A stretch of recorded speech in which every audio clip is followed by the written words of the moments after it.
Agradezco enormemente al doctor José María Ramos García, investigador del Departamento de Estudios de Administración Pública del Colegio de la Frontera Norte, de el COLEF. Nos tome la llamada. Doctor, qué gusto saludarlo. Muy buenos días. Muy buen día, David. Encantado de estar contigo y con tu audiencia. ¿De dónde partir el análisis para entender un poquito más a fondo, doctor, los desplazamientos que hoy por hoy estamos viendo en muy altísimos números aquí en nuestra región por el conflicto bélico en Ucrania? ¿Cuáles serían, digamos, los principales elementos que tenemos que traer a la mesa desde la perspectiva de lo que sucede en esta frontera? Bueno, básicamente, David, pues lamentablemente la situación que estamos viendo en Ucrania, especialmente la invasión, es una situación que está generando o va a generar uno de los mayores desplazamientos en toda la historia mundial. Ya está superando a la situación que se vivió en Siria. En el caso, por ejemplo, ahorita las estimaciones de ACNUR son cerca de 3.5 millones de desplazados, sobre todo que se están concentrando en las fronteras aledañas, Polonia, Rumanía, Checoslovaquia, los países del este, etcétera.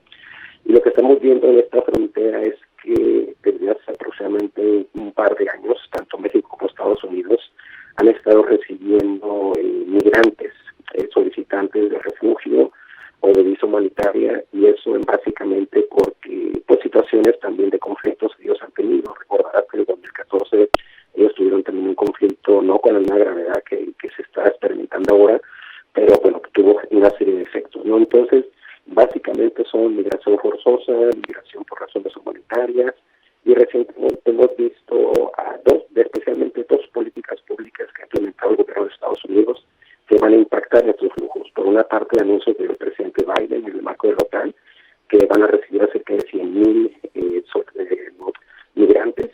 La condición es que tengan familiares en Estados Unidos que los puedan apoyar económicamente y generar procesos de codificación. Y la otra, que generalmente siempre ha generado una mayor afluencia, son estos cambios en lo que llaman el TPS, es decir, que para los migrantes ucranianos o rusos que están en Estados Unidos se les extiende su estancia para tratar de negociar en el futuro, ¿no? Eso lo vimos con las comunidades haitianas hace el año pasado, que generó, se recordará, cerca de 30,000 migrantes en la frontera con Texas. Y bueno, básicamente ese es el contexto de ahorita. Y da la impresión, doctor, que en todo esto que nos acaba de narrar, Tijuana juega un papel clave. Digo, a muchos nos ha sorprendido que en el momento en que tenemos la oportunidad de intercambiar opiniones, entrevistar más bien a ucranianos, a rusos, nos cuenten que tienen perfectamente ubicada Tijuana y que de repente ese posicionamiento que tenemos a nivel internacional es la puerta a Estados Unidos, y eso también a muchos, nos sorprendió y a otros preocupó, ¿no? Porque finalmente aquí hay una cantidad de flujos migratorios de todo el mundo como nunca antes lo habíamos visto, aunque ustedes como expertos ya lo habían anticipado.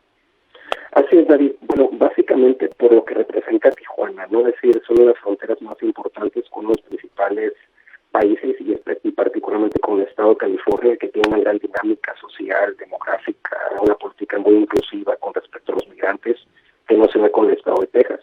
El otro motivo fundamental tiene que ver con el hecho de que esta región hasta cierto punto es menos violenta que la frontera con Texas, ¿no?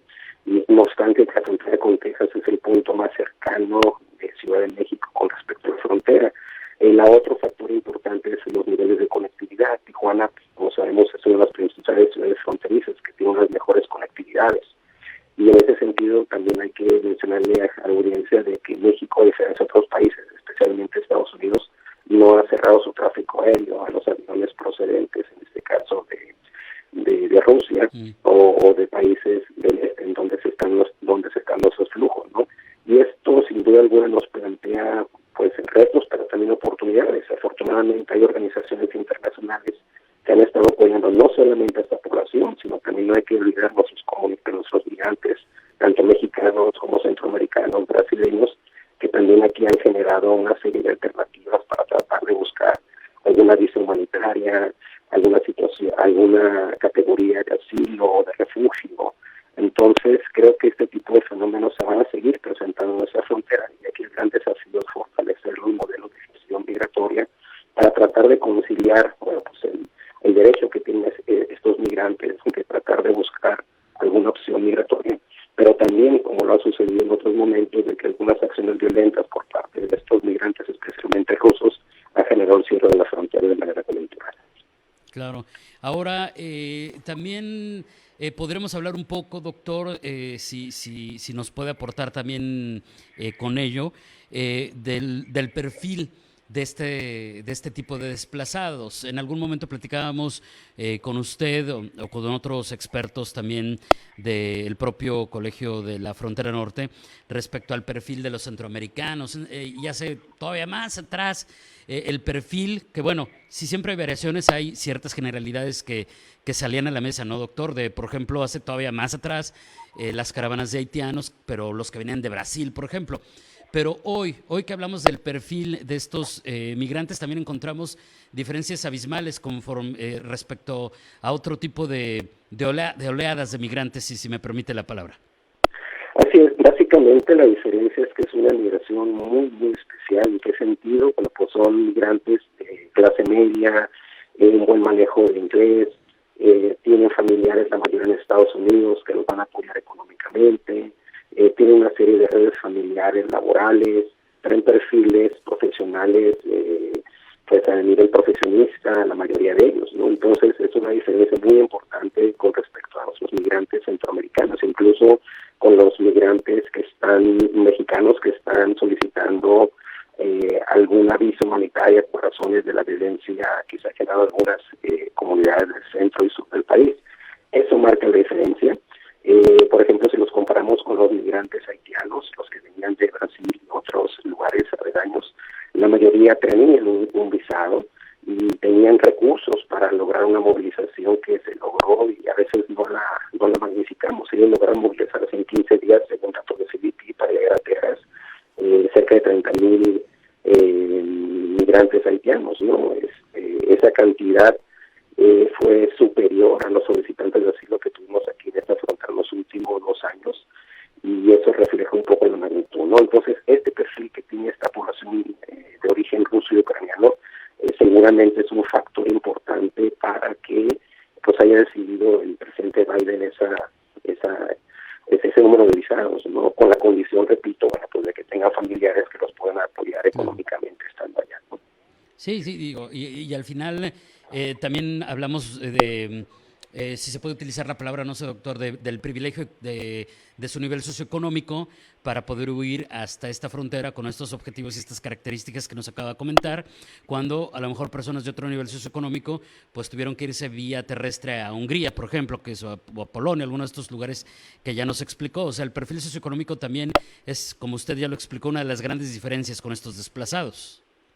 Así es, totalmente, y las redes que ellos han tejido, incluso, por ejemplo, en México recibió, según datos de Secretaría de Gobernación, en el 2020 cerca de 12,000 personas de origen ucraniano. El año pasado se incrementó de manera importante, se incrementó a casi 28,000, y este año simplemente en el mes de enero, según datos de la propia CEDOC, se han recibido cerca de 6,000 ucranianos. En el caso de nuestra frontera, según datos de CBP, ellos han detectado en los últimos 3 meses, incluso antes de que se dé este conflicto, cerca de aproximadamente 7,000 migrantes, sobre todo ucranianas, y eso, bueno, pues sin duda alguna está reflejando aquí la importancia, como estamos comentando, de esta frontera, y sobre todo la necesidad, como hemos planteado en otros momentos, fortalecer una gobernanza muy humanitaria en el sentido de la relación, el apoyo que puedan dar, no solamente con esta población, sino también con otras comunidades centroamericanas y mexicanas que están tratando de cruzar Estados Unidos. Y lo que vamos a ver en los próximos meses en este contexto es un crecimiento en la economía de Estados Unidos que sigue atrayendo pues a miles de migrantes, tanto mexicanos del Triángulo Norte y especialmente de estas comunidades migrantes rusas y ucranianas. Bueno, es parte importante esta parte de la explicación para entender cómo finalmente nos afecta a todos. Doctor, finalmente, ¿hay manera de proyectar un rango de cuántos desplazados más de esta zona del conflicto bélico llegarían a nuestra región? Digo, ya sé que es un asunto muy complicado, pero ustedes como especialistas y ante el contexto actual y hasta el momento, ¿habría manera de dar un aproximado? Sí, sí se puede partir según la opción que está planteando el gobierno de Estados Unidos, que serían 100,000 migrantes que ellos aceptarían. Y si Estados Unidos tiene su espacio aéreo cerrado, los aviones procedentes de Rusia, no me queda claro si a los países del este, en principio no necesariamente. Y si el principal punto de cruce de estos migrantes no necesariamente sería esta frontera, sobre todo por las redes de conectividad aérea. Bueno, pues mi estimación sería de que cuando menos quizás un 35% de esos 100,000 solicitantes de inmigrantes podrían llegar, en este caso, a esta frontera. Y aquí la ventaja que veo, David, es que ha habido pues por la connotación y sobre todo por el nivel de vulnerabilidad de estos migrantes, serían rápidamente aceptados por las instancias migratorias de Estados Unidos, a diferencia de lo que hemos visto lamentablemente con el caso de centroamericanos y mexicanos. Eso podría ser. Y si, por ejemplo, este año, simplemente en el mes pasado, de enero, se recibieron cerca de 4,000, 3,000 solicitantes migrantes que se están distribuyendo en todas las fronteras, no necesariamente se van a concentrar aquí en esta frontera. Entonces, mi estimación podría ser repito, un 25 o un 35% de esos totales. Muy bien. Doctor, pues le agradezco enormemente por ayudarnos a entender más este fenómeno y si nos lo permite, pues seguiremos en contacto para estos y otros temas. Mientras tanto, le deseo una excelente semana. Gracias y buenos días. Seguimos en comunicación, David. Hasta pronto y encantado de participar. Adiós. Gracias. Es el doctor José María Ramos García, investigador del Departamento de Estudios de Administración Pública del Colegio de la Frontera Norte, hablándonos acerca de este fenómeno migratorio, el desplazamiento de ucranianos, de rusos y también de otras nacionalidades, pero principalmente los ucranianos por el conflicto bélico en esa parte del mundo.